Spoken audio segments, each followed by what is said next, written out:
Hi everyone, welcome to Retail Media Launch Podcast.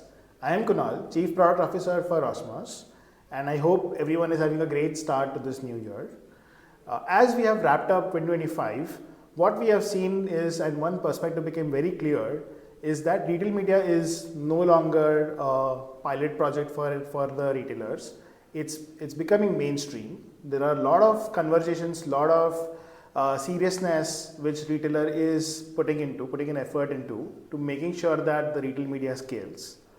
Today, what we are going to do is we are going to talk about how it has shaped up, how the retail media has shaped up in retailers' life. How is it that Osmos has shaped its product by listening to its customers and by deciding what features to be built, what features not to be built, and what is making most impact in the retailer's life as well as the advertiser's life.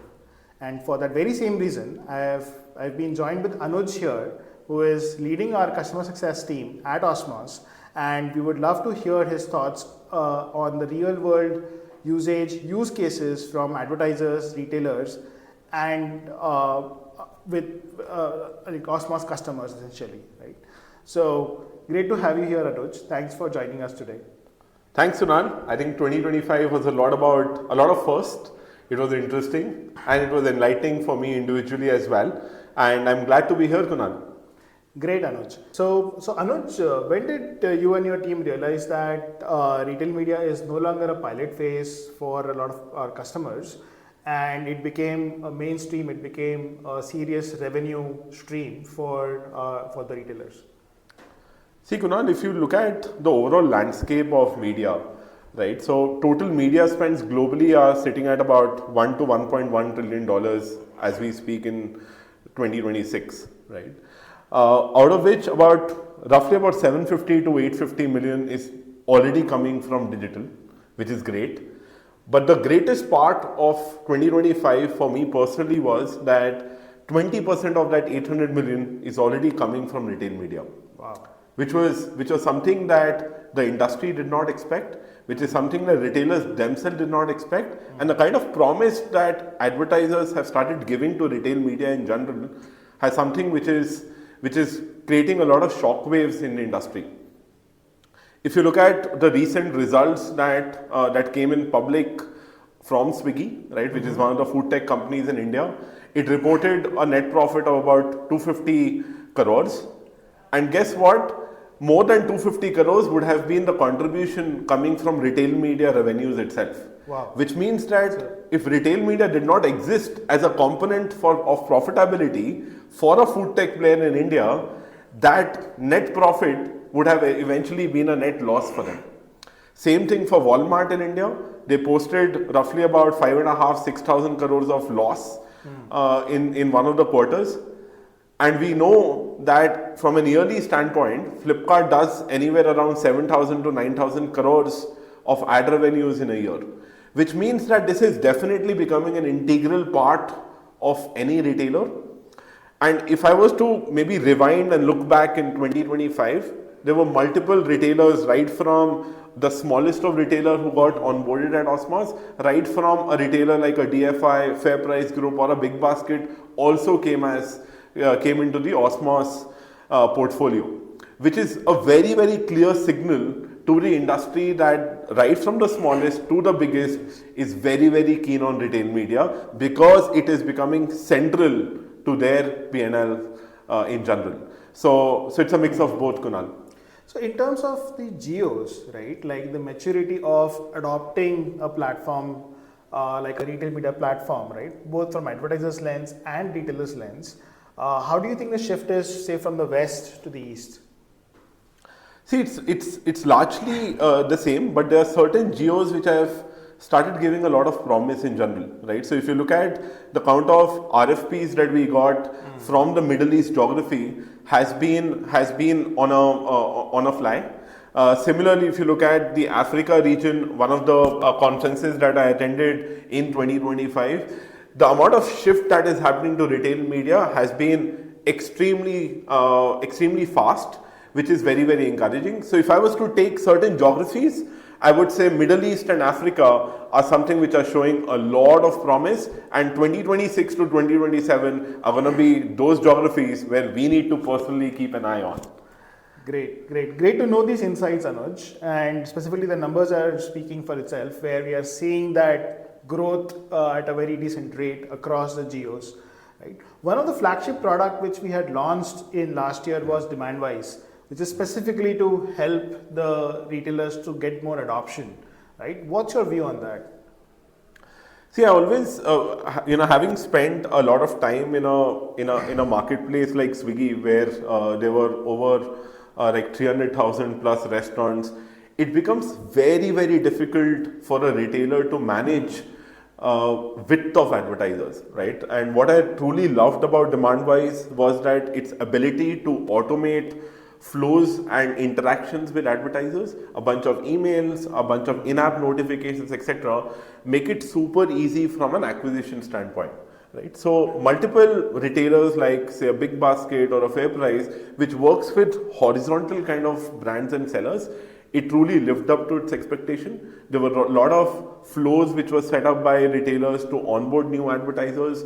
One of the things that I can recall is that Mr. D, which is one of the food tech retailers that we have on Osmos, it activated over 1,000 plus restaurants in a single go via Mr. D by providing an incentive as well as a great communication flow to them. So all of this worked really well. What could be interesting maybe in 2026 as we shape up is going to be how can this become further automated from a content, from optimizing open rates, etc., and how can it be automated from an output standpoint. Right, so those could be interesting things that are there in my mind, but we'll see how it progresses. Yeah, you're absolutely right. Like we have seen a lot of inflow of advertisers coming in, but necessarily then they would need an assistant to do it. Right. The reason why a lot of retailers offer managed services is that brand wants to outsource their campaign management to the retailers or to the best of the people who understands the platform and the retailer itself. And that is the very next shift we are seeing, that they need that intelligence. They need the tail or the torso advertisers. Once they are on the platform, they would need someone to assist, right? And that is something we have seen, that a lot of manual effort needs to go away. It has to be in a very simple way for them to launch and optimize their campaigns, to optimize their media essentially, and finally focus on the marketing funnel of conversion, right? And that is where one of the launch what we have done was Sofie AI, right? We are seeing a decent adoption across the board where they are asking a lot of questions to Sofie. They are getting a lot of suggestions from Sofie, right? How do you think that has shaped up the like once the numerical width has increased? What has the impact on say the spend or the adoption of the platform, where advertisers know about, okay, now this is something which is impacting my life or my sales? Right. See, I think Sofie was truly a delight to a lot of advertisers. Right. So if you look at every retailer has like two, three sorts of advertisers. Like an head would of course have the finesse of retail media. They've done optimization day in and day out. They're into it. They're into platforms. They're figuring it out. What are the best products? What's the best bid, etc. But when it comes to torso and tail advertisers, something like a Sofie providing them real-time insights about what is to be done, what changes are to be done on product, what changes are to be done on their bidding strategy, has truly been enlightening for the torso and the tail, right? But what something that was missing maybe in our current Sofie was that the trust that the advertisers would eventually get on these suggestions is something that could be an improvement area, because the moment an AI Sofie is actually suggesting an advertiser to change a budget or to go aggressive on bidding, etc., is something that would require a lot of trust building as we progress in 2026. But so far, I think something that it was supposed to deliver in terms of providing valuable insights to advertisers has been a true success for a lot of different retailers, and advertisers are not stopping here. They're looking out for more such stuff on AI from you, Kunal, and we'll see how this progresses in future. Right, and that is what exactly where we have the fundamentals of Sofie with reasoning, right? So that the advertisers can see the reasoning of the suggestions given by Sofie and eventually start increasing their trust on Sofie, right? Sure.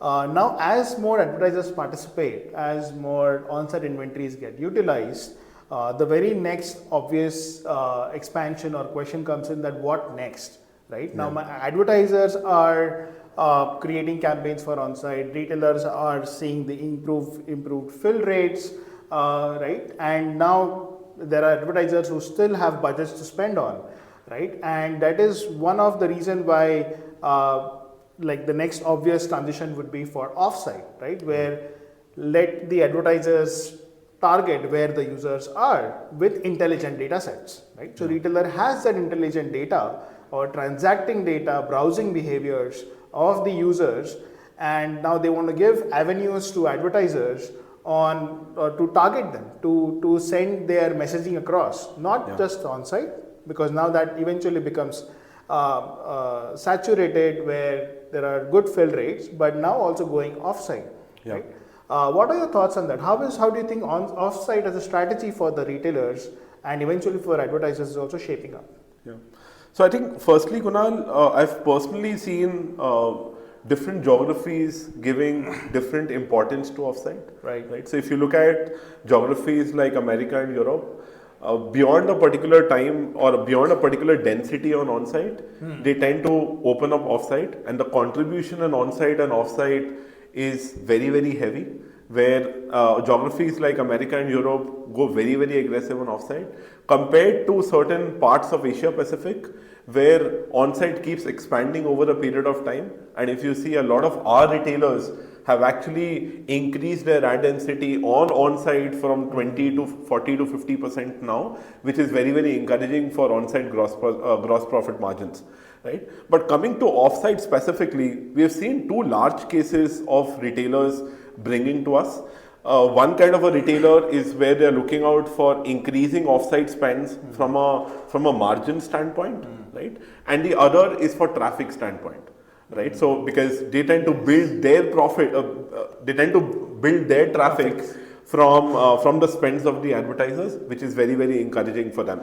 Right? When we went deeper into the offsite problem, we realized that there were a lot of head advertisers asking for first-party data from retailers, and that getting manually integrated with their Meta and Google accounts, which was becoming extremely cumbersome.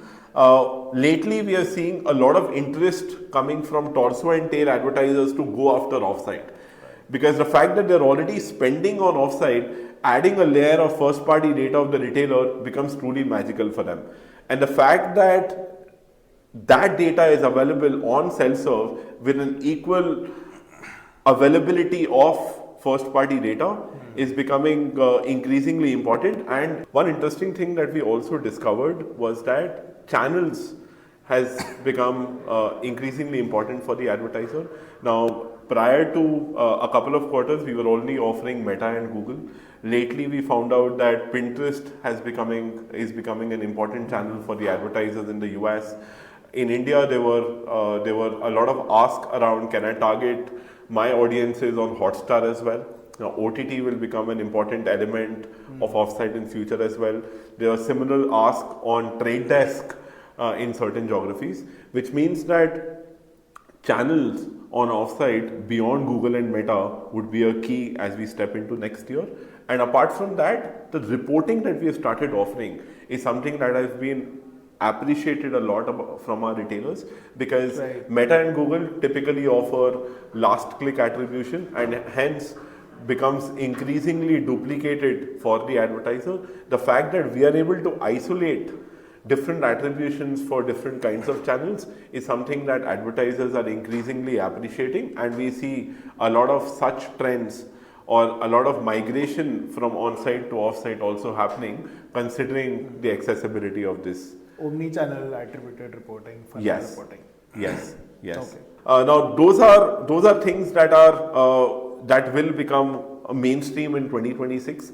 The other thing that I truly felt was that if offsite can be combined with a few creative builders, a few Gen AI, etc., then the combination of availability of audiences as well as creative. I think those two will become mainstream in 2026.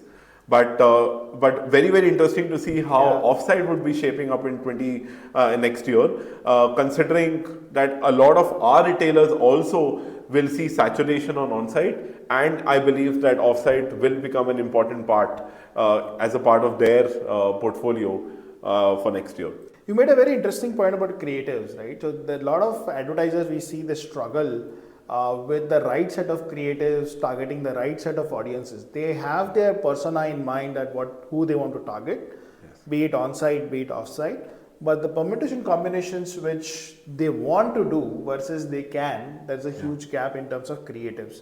Right? They would want to try out, say, 10 different type of creatives for one set of persona and target, say, 10 different personas, right? That brings to a combination of 100 creative. Now, having it having a creative team delivering it as and when it's required to cater to fatigues, each variations of it, that is one of the next big thing which we want to add it as part of Sofie, which is using the data, using the catalog, using the advertisers' data or inputs, and all in bounds of retailers' own brand guidelines. Specifically for on-site and off-site, where retailer would want to ensure that they are legally creating the right creatives with the right set of constraints.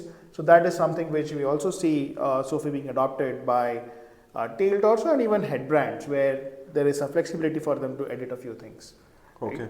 Right? So Anuj, what we have seen is that there are some programs which scale really very well and very fast, and some retailers are very, very much on top of it, whereas others are struggling to scale at some time, at some level, right? They plateau it. What is your take on this? I think that's a very interesting question, Kunal, right? So over different geographies and having spent over 10 plus years experience into monetization, etc., I think 2-3 different changes or 2-3 different approaches on why is this different across different retailers, right? First thing is, what is their confidence on retail media, right? And which eventually leads to the kind of teams that they build, right? What we have seen is that it typically requires dedicated tech teams, dedicated product teams, and dedicated ad sales team for the retail media monetization program to be successful. And a lot of retailers globally end up not making specific teams, which leads to the program being not so much successful. The other is the industry as well. So if you look at retailers which are catering to beauty, etc., typically tend to have far higher M percentage, which we call it as ad revenues as a percentage of GMV. Now, there are certain industries which tend to have, or the willingness of the advertiser on certain industries is far more compared to other industries. So retailers globally, which are catering to horizontal marketplaces, food tech, etc., or beauty, these are relatively faster on scaling their revenues versus some of the others, right? So I would say the way teams are structured, along with the industry, what separates one program to the other. And it's also about the knowledge and the maturity of the advertisers or kind of advertisers in a certain vertical, right? Like e-com definitely is very much, they would be aware about what an advertising and promotions and sponsored products are, versus someone who is into food or a seller, right? They may see it very differently, or they may see it purely that, okay, my product position will change, right? Versus seeing it as a full auctioning and targeting mechanism. Which they will have to learn. Right? Yeah. I think that's also a valid point. So another thing that I would like to add to just what you just said, it also comes down to what is the market share of that e-commerce player to that category, right? So what we have seen is, say, if you talk about say Southeast Asia, FairPrice Group is one of the leading retailers in Singapore, and hence the willingness of the advertiser to participate in their retail media network will be significantly higher versus a RMN which is potentially lower on market share, right? So similarly, higher market share e-commerce brands or e-commerce retailers tend to dictate or tend to have a far more willingness from the advertisers that eventually is a function of advertiser wanting to put in their spends there, right? So I would, to sum this up, I think it will lead to, it is a combination of three things. Number one, what is the market share of the e-commerce brand? Number two, how are the teams structured? And number three, industry. Great. So before we come to an end of this podcast, Kunal, I would love to ask you a question as well. While 2025 was a lot about our own first, right? DemandWise came in, there was offsite as well. Sofie, one of the big launches on AI that Osmos saw. But increasingly we are seeing that a lot of shoppers still remain in-store. Right, where while the trend is moving from in-store to online, the trend is still slow. Is there something that we also want to build for the in-store shoppers as well? Considering advertisers over time would also want to make that targeting and that spends a lot more accessible, a lot more a lot more better over time. So, is there something that you're building there as well? Great question, Anuj, and the reason I'm smiling is that you have hit the right nerve, where we are building something very exciting for in-store. Just like we have viewed retail media as an entire operating system, and here is something as a surprise or as a revealing for what are we focusing on for this year is in-store operating system. Right, it's you're absolutely right, where there is a lot happening in store, and there are a lot of gaps which we have identified that which can really help the retailers to get more from the media side of things, or even from the margin side of things. Right, so we are investing heavily into in-store. And it's a complete ecosystem we are looking at, right? So it's in-store digital, in-store analog assets, the trade marketing which happens in store, right? If I were to just draw parallels, right? Like a few years ago, even the display ad which people or which consumers see, they were a function of how my website is structured, how my e-com app is structured, and there would be some trade deal happening between the brand and the retailer that if you increase my margin, I'm willing to put in a few banners about your product, about your brand on the retailer's web and app, right? A similar trend has been seen in in-store, right? In online world, that has evolved to bidding, to sponsored buys, to targeting, to audience targeting, and all of those things. But in-store, it's just the beginning of that, where so far, because of trade marketing dollars which exist, right, retailers would commit to that, okay, there will be a floor decal for you, there will be let's say a gondola for you if you give me 1% extra margin, right? Yeah. And that is, which is unorganized in a way, and that is where Osmos is entering into an in-store operating system, where brands and retailers, they get a full view of what's happening about their products, about their brands, about the shoppers in store. So we are trying to bring the online journey, what we have seen in the last, say, 5-7 years, and we are mapping it to the in-store journey of a shopper, and hence the media, and hence the trade marketing dollars.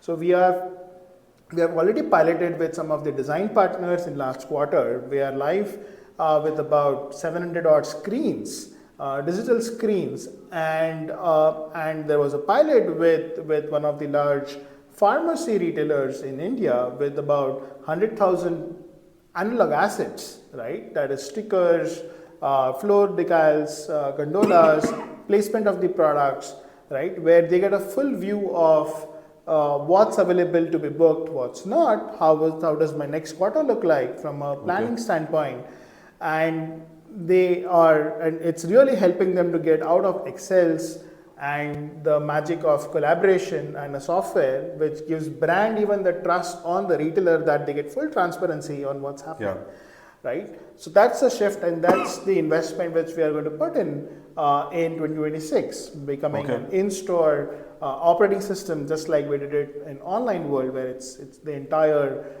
e-com or online media operating system. Now it's a huge omni-channel operating system from the brand's perspective as well as from the retailer's lens. Right? And DFI being the major one, where They are working with us in 5 different countries. There are design partners to do this end to end. Very interesting. So this, if I was to sum up what you said, that this is digital screens along with analog, Yes. where brands get an ability to target certain screens as well. Yes. They can target certain inventories that are available within a store and eventually have an end-to-end measurable impact of the inventories that they're putting. Right, and there are good innovations happening over there where measuring the audiences using computer vision, right? So that is something which, if an added layer on top of just a screen being there and also figuring out who is in front of the screen. Interesting. Right. This was something which is extremely enlightening, Kunal, and I can already think of a lot of retailers in India, in the US, and outside who will be very, very keen to do this pilot, considering the entire work stream of in-store is completely broken in my eyes, and automating some of these things is going to be very, very interesting as we progress. Yeah. And thanks for your time today, Anuj. It was really insightful to learn about offsite, about how the advertisers and retailers are seeing the platform, using the platforms. Thank you for coming over. Thanks a lot. I appreciate this, and thanks for having me over as well. Yeah.